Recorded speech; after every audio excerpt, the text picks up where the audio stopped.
Assalamualaikum warahmatullahi wabarakatuh. Sebelumnya, terima kasih kepada Ibu Rohmi Istiqoroh selaku dosen mata kuliah biokimia karena telah meluangkan waktunya untuk mendengarkan penjelasan tentang kwashiorkor dan marasmus yang dibuat oleh kelompok E.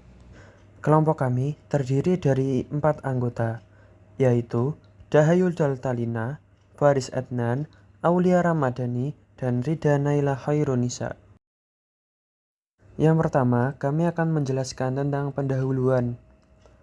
Ketika pola makan seimbang tidak dikonsumsi oleh seorang dalam jangka waktu yang cukup, maka akan menyebabkan kekurangan gizi atau gangguan gizi. Status gizi ini disebut dengan malnutrisi atau gizi buruk. Gangguan gizi yang paling umum adalah protein energi malnutrition atau PEM, atau dapat juga disebut protein caloric malnutrition atau PCM. PEM diklasifikasikan menjadi dua, yaitu marasmus dan kwashiorkor.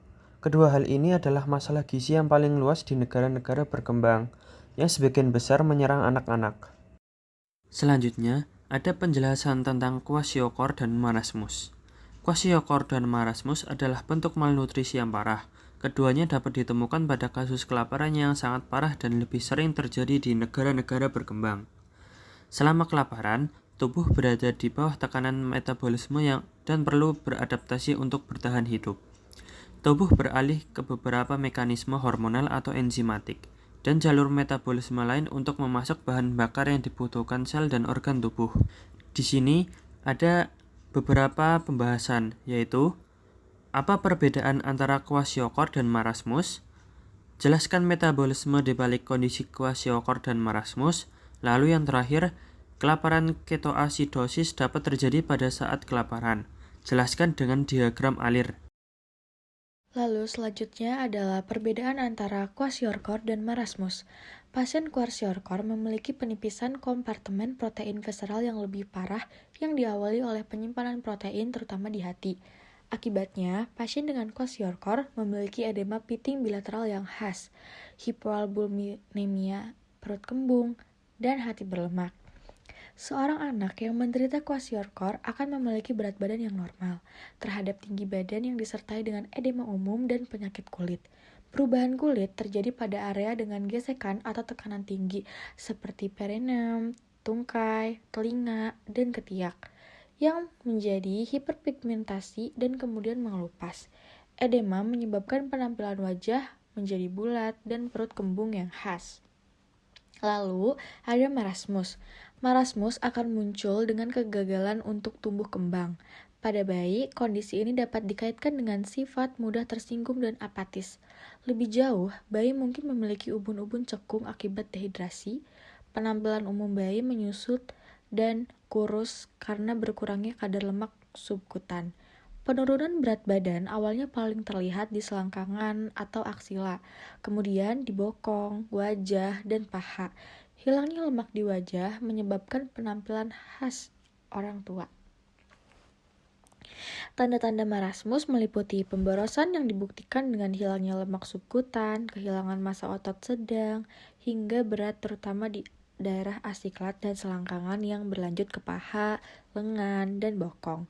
Kekurusan adalah hasil dari respon katabolik adaptif dan penipisan kompartemen protein somatik atau otot dan lemak subkutan. Bisa kita lihat di tabel beberapa aspek-aspeknya. Yang pertama, kekurangan utama dari kwashiorkor yaitu protein, marasmus, kalori. Yang kedua, asupan energi, kwashiorkor cukup, marasmus kurang.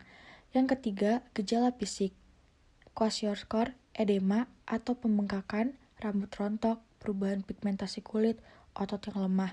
Marasmus wasting, yaitu penurunan berat badan, ekrem, kulit kendur, mata cekung.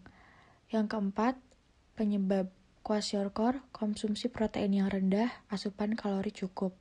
Marasmus, konsumsi kalori rendah, asupan protein bisa cukup atau tidak. Yang terakhir, dampak metabolisme. Kwashiorkor, gangguan keseimbangan nitrogen, hipoalbuminemia, hiperlipidemia. Marasmus, penurunan BMR atau biasa kita sebut dengan basal metabolic rate, katabolisme, otot, dan jaringan hipoklimia. Oke, selanjutnya menjawab dari poin kedua tentang metabolisme kondisi kwashiorkor dan marasmus. Kita mulai dari kwashiorkor terlebih dahulu. Jadi, metabolisme kondisi kwashiorkor ini diawali dari kadar protein rendah menyebabkan meningkatnya insulin dan menurunnya kortisol. Kemudian kadar albumin berkurang menyebabkan edema. Yang terakhir, sintesis lipoprotein berkurang menyebabkan fatty liver. Jadi, dalam kondisi ini, keluaran protein dari tubuh itu lebih banyak daripada asupannya, sehingga asam amino dalam darah, hati, dan intrasel mengalami defisiensi. Hal ini juga mengakibatkan masalah metabolisme seperti hipoalbuminemia dan hipoglikemia. Kemudian untuk marasmus. Marasmus ini bisa terjadi karena ekstrem kelaparan sehingga tubuh melakukan pembongkaran cadangan yang dibagi menjadi 3 tahap. Yang pertama glikogenolisis, yang kedua lipolisis, yang ketiga proteolisis. Jadi dalam tahap glikogenolisis ini cadangan kalori dibongkar. Ini hanya terjadi di awal saat tubuh tidak mendapat asupan.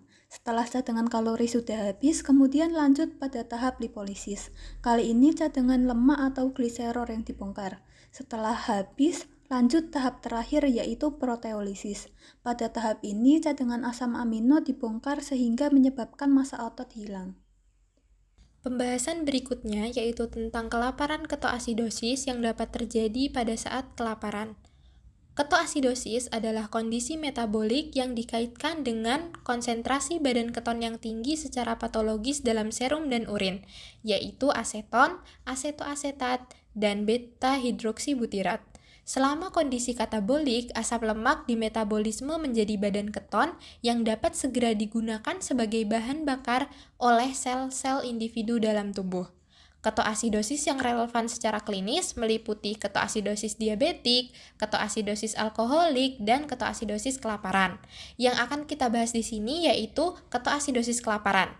Ketoasidosis ini terjadi setelah tubuh kekurangan glukosa sebagai sumber energi utama untuk waktu yang lama, dan asam lemak menggantikan glukosa sebagai bahan bakar metabolisme utama. Berikutnya adalah penjelasan mengenai ketoasidosis yang terjadi akibat kelaparan dalam bentuk diagram alir.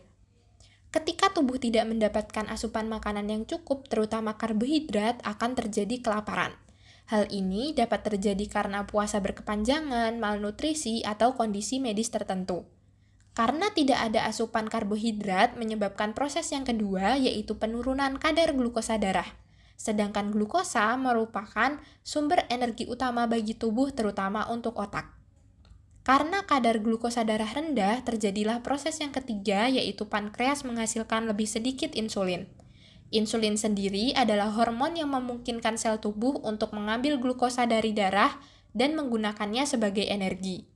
Penurunan insulin ini memicu tubuh untuk mencari sumber energi alternatif. Dengan kurangnya glukosa dan insulin, tubuh mulai melakukan proses yang keempat, yaitu lipolisis atau memecah cadangan lemak menjadi asam lemak dan gliserol. Proses ini terjadi di jaringan adiposa. Selanjutnya, asam lemak bebas dilepaskan ke dalam aliran darah dan diangkut ke hati. Asam lemak ini kemudian digunakan oleh hati untuk menghasilkan energi. Proses yang keenam, yaitu hati mengolah asam lemak menjadi keton dan produksi keton meningkat. Di dalam hati, asam lemak diubah menjadi keton melalui proses yang disebut ketogenesis. Keton adalah senyawa yang dapat digunakan oleh tubuh sebagai sumber energi alternatif ketika glukosa tidak tersedia. Berikutnya, pada proses ke-8 terjadi ketosis. Ketosis adalah keadaan di mana tubuh mulai menggunakan keton sebagai sumber energi utama. Ketosis adalah mekanisme bertahan hidup yang normal dan tidak berbahaya selama tubuh dapat mengatur kadar keton dengan baik. Jika produksi keton berlebihan dan tubuh tidak dapat menggunakannya dengan cepat, keton akan menumpuk dalam darah atau terakumulasi. Akumulasi keton menyebabkan ketonemia atau kadar keton tinggi dalam darah. Keton yang berlebihan dalam darah menyebabkan darah menjadi asam dan pH darah menurun, yang disebut ketoasidosis. Ketoasidosis adalah kondisi serius yang dapat menyebabkan komplikasi seperti dehidrasi, kerusakan organ, dan dalam kasus yang parah dapat mengancam jiwa. Proses ini menggambarkan bagaimana tubuh beradaptasi terhadap kondisi kelaparan dengan beralih dari glukosa ke lemak sebagai sumber energi. Akan tetapi, jika keton menumpuk terlalu banyak, ini bisa menyebabkan kondisi berbahaya yang disebut ketoasidosis.